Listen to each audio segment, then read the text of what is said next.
Sripada Srivallabha Charitamrutam, Chapter 12, Story of Kulashekara. As Subbaya Shreshti explained many new things in a lucid manner, I found that I am getting confidence as I started understanding them. Subbaya Shreshti began to narrate in this manner. Sri Sripada Srivallabha is actually Sri Venkateshwara Swami himself. At the end of Kali Yuga, Sripada Srivallabha comes in the incarnation of Kalki.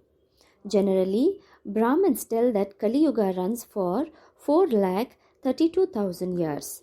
But according to Sandra Sindhu Veda, after a lapse of 5,000 years in Kali Yuga, a common deluge takes place and Satya Yuga will be established.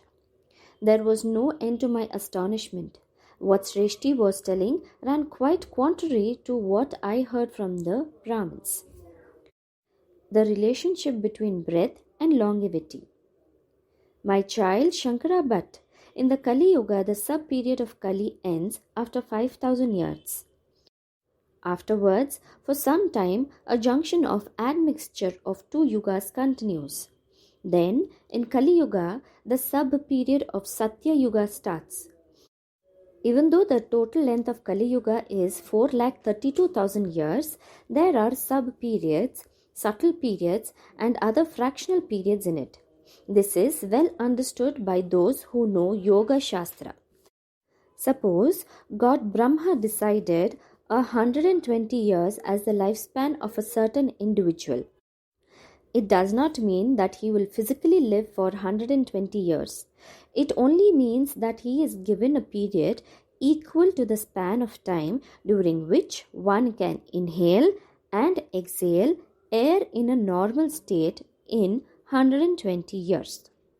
People with unstable mind, angry people, those who run quickly, those who live daily with sorrow, those with bad tendencies spend their life breaths in a short time. The giant tortoise, which takes less number of breaths, live for 300 years. The monkey, which is having an exceedingly unstable nature, dies in a short period. For taking inhalation and exhalation, the structure of the anatomy must be in a correct position. Yogis inhale air, retain it, and circulate it inside the organs of the body. By this, many breaths are saved and they live for a long period. The live cells in the body of man are undergoing evolutionary process. The result of devoted reading of Sripada Charitamrutam. The parts of the body of this day are not the same as they were 10 years ago. New life cells are generated in place of old life cells. In the same way, the life force is undergoing many changes.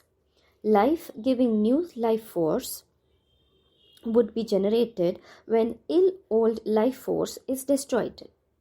In the same way, mental power also undergoes many changes. Old ideas change or destroyed and new ideas crop up. The mental mass that is newly born has a capacity to attract divine power and divine grace. Through this, mind is purified, life force is purified, and by this, body is also purified. Books like Sripada Srivallabha Charitamrutam are actually embodiments of the Almighty. Forces of Siddha and Yoga are internally exists in every letter of Sripada Srivallabha Charitamrutam. If such a book is read mentally or vocally or by coordination of mind and voice, the divine mental consciousness of Sri Sripada would be attracted towards that direction. All vibrations relating to the physical, vital, mental illness, troubles, and difficulties of the devotees who make a devoted study of this book reach the mental consciousness of Sri Sripada. There, they will get purified and return to the aspirant, when vibrations filled with grace of the divine. Under such circumstances, an aspirant derives comfort of this and the other world. The result of offering food to good people. After a devoted reading of the book, food should be offered to at least 11 good people or an amount equivalent to that expenditure involved should be arranged for utilization in Datta Kshetras. Then only the complete fruits of Parayana, that is devoted reading, will be obtained. The devotee would get longevity by offering food to good people. It means that much quantity of food sufficient for some more years for him is generated in the imperceptible manner for the devotee. Not only that, when they are satisfied, the vibrations of enjoyment and yoga relating to peace, strength, satisfaction, and wealth would emanate from the indistinct. In course of time, the seeds in the indistinct sprout in the distinct state and flourish as great trees.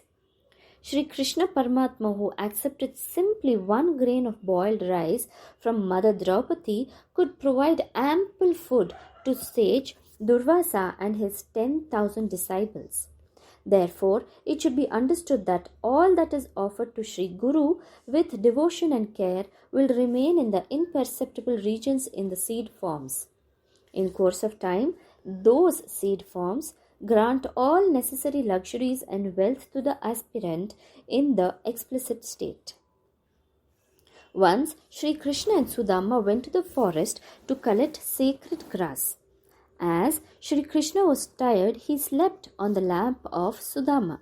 Sudama was eating the flattened rice brought from the ashram without the knowledge of Sri Krishna. Sri Krishna, who feigned sleep, woke up and said, "Sudama, I am hungry. Did not the wife of our Guru give any foodstuff to assuage on hunger while coming from the house?" Sudama replied in negative. Krishna again said, "It appears that you are munching something." Sudama said, "Nothing. I am only reciting Vishnu Sahasranamam." Krishna again said, "Oh, is it so? I got a dream that our Guru Patni, that is the wife of the Guru, gave flattened rice for both of us and that you are eating alone without giving to me." Then Sudama said, "Sri Krishna, you are tired. That too, this is daytime. Scriptures say that daydreams will have no effect." Sri Krishna laughed and kept quiet. In the aftertime, Sudama became Kuchela and became very poor. He recited many times Vishnu Sahasranama, praying for the redressal of his grievances. At last, he received the mercy of Sri Krishna. He accepted flattened rice from Kuchela and granted him abundant wealth. As Kuchela kept Sri Krishna's head in his lap when tired, Sri Krishna kept Kuchela on the Hamsa Tulika Talpam, that is, bed made of with soft feathers of swan, and pressed his feet. Lord has suggested in this how mysteriously the principle of karma works, wrecking the pride of a wrestler. When Sripada was 4 years old, one Malayali who learnt a secret art called Varmakala came to Pitakapuram. His name was Kulashekara. Some life centers controlling several parts of our body are called marmas. If the marmas are touched or hit upon, a person can be rendered unconscious. Any part of the body can be immobilized and physical disability can be brought about. This art has to be used for saving the persons suffering from the blows of marma or to prevent symptoms of diseases. Besides martial art, some special marmas are called adangals.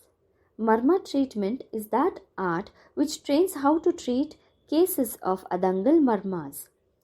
Susruta is the ancient physician who first revealed this science to the world. In this art, there are 12 extremely dangerous marma centers. These arts are to be learned from a guru and should be used only for the welfare of the world.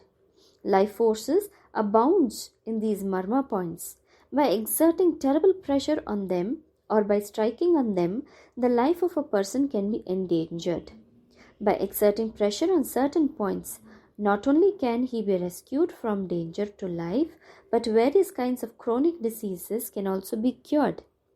Kulashekara was a devotee of Lord of Seven Hills. He was defeating all wrestlers in all kingdoms and was receiving victory flags. He came to Pitakapuram due to factors of time and fate. There were wrestlers in Pitakapuram also. They all assembled and concluded that they would certainly receive a death blow in the hands of Kulashekara and that the prestige of their town would be destroyed. It is well known that sages have many strange powers. Well informed people say that Sripada Srivallabha is an incarnation of Sri Dattatreya. Having thought like that, they wanted to seek his refuge for solving this difficult problem. At that time, Sripada was in the house of Sri Narsimha Varma. Sri Varma got one silver-laced turban specially prepared for Sripada. It was his habit to take Sripada adorned with the silver-laced turban in the horse carriage while going to his estate lands for supervision. One day, when the turban was about to be worn, Sri Sripada asked Sri Varma to wait for some time. In the meantime, the restless of Pitakapuram came there. They sought the refuge of Sripada. Sri Sripada gave them assurance.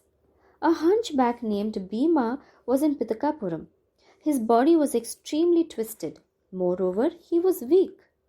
Sri Varma used to pay him salary by using his services even though he could not do any work.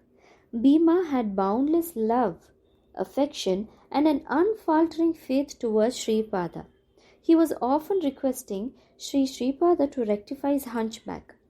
Sri Sripada used to tell him that he would set it straight at the appropriate time. Sri Sripada said, "Why should fear those wrestlers? We have Bhima. He can face Kulashekara. When a person like Bhima is behind us, why should we fear?" The ways of Datta are very strange and queer. The citizens of Pitakapuram wondered at the selection of Bhima for fighting Kulashekara. Some people thought that Bhima would die with that, or that the divinity of Sri Sripada would come to light. A wrestling ring was arranged in the vicinity of Kukateshwara temple. Many people came there to witness the entertainment. The duel started. The body of Bhima was getting strengthened with every blow that was dealt by Kulashekara. Kulashekara was receiving blows in those areas upon which he struck Bhima. Kulashekara became weak. Bhima's hunchback was set right and he also became a very strong person. Kulashekara fell prostrate on the feet of Sri Sripada. Sripada said, "Kulashekara, there are about 108 marmas on human body. You had complete knowledge about them, but Bhima completely relied upon me. He had the knowledge that I am his protector. Is your knowledge great or his knowledge great? You swayed with arrogance. I enjoyed divine entertainment. I am a law and enforcer who can impose varieties of punishment. From today, I am giving the entire weakness of Bhima to you. May you live as a weakling. However, you may live with paucity of food and clothing. Let Bhima take all the life force from your body and remain as a sturdy person.